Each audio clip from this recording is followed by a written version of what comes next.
பொல்லாத நாள் வரும்போது எதிர்த்து நின்று அனைத்தின் மீதும் வெற்றி பெற்று நிலை நிற்க வல்லமை பெறும்படி கடவுள் அருளும் எல்லா படைக்கலன்களையும் எடுத்து கொள்ளுங்கள். தூய பவுல் எபேசியருக்கு எழுதிய திருமுகம் அதிகாரம் 6 13வது இறை திருவசனம்.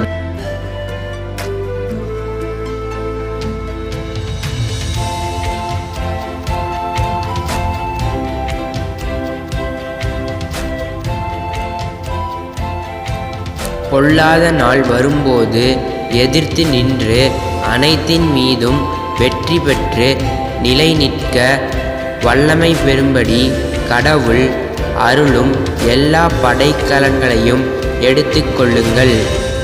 தூய பவுல் எபேசியருக்கு எழுதிய திருமுகம் அதிகாரம் 6 13வது இறை திருவசனம்.